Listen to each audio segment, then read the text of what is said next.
लतीफ़ साईं फरमायो आहे त पाए पांदगुचीअ में अंगण जे तो अचनि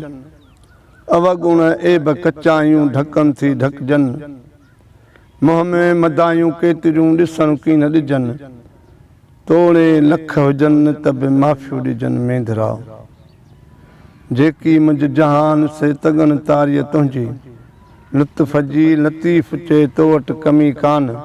अदुले छुटा आउं न को फेरो कजांइ फज़ल जो कख सड़नि पन सड़नि सड़े सारो गाह जिन रिझायो अलाह त न अचे तिन खे तन तस्बी मन मणियूं दिलि दंबूरो जिन तंदूं तंहिं तलबसी वहदत सार वॼनि वहदहू ला शरीक लहू इहो राग रगुन उहे सुता ई सुहन निंड बात तिन जी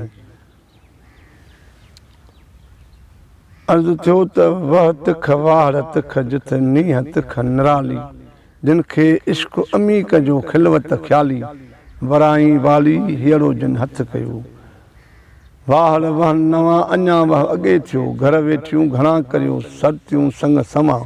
सूरत जा साहड़ जी साजे ॾिठी आऊं हूंदन पलियो तव्हां घिड़ो सभु घड़ा खणी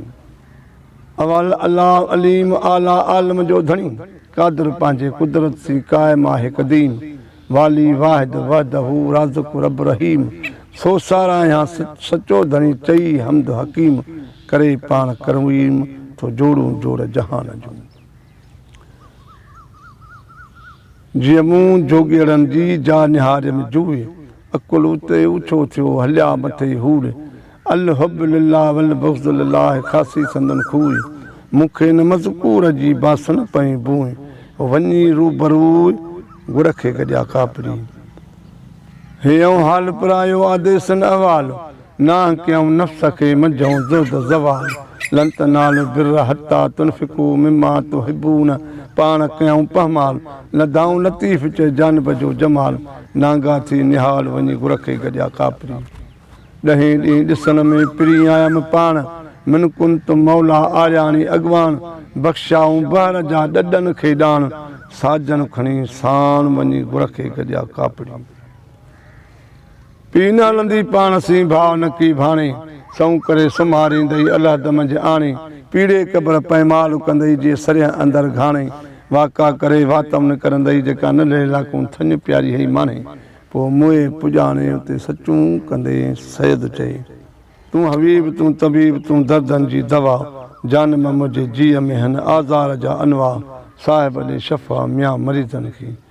तूं हबीब तूं तबीब तूं दारूं खे दर्दनि तूं ॾींहुं तूं लाहीं तूं ॾातर खे ॾुखंदनि तॾहिं फिकियूं फ़र्क़ु कनि जॾहिं अमर करियूं उनखे तोड़े हली तकिड़ो तोड़े हली विख लिखे मुंहिंजा लिख लहंदई की न लतीफ़ चई लतीफ़ सूं जॾहिं भिटुनि में वारीअ जे दड़नि हेठां अची वियो त हबीब शाह मथां बि अची चएसि पियो त लॻी ला वाह वियसि अंगड़ा ढकजी त लतीफ़ सोने जवाबु थो ॾिएसि त पीए खणे पसण कान पिरींदी ऐं इहे अलाह वलीह आशिक़ इहा अलाह जा हुया जेके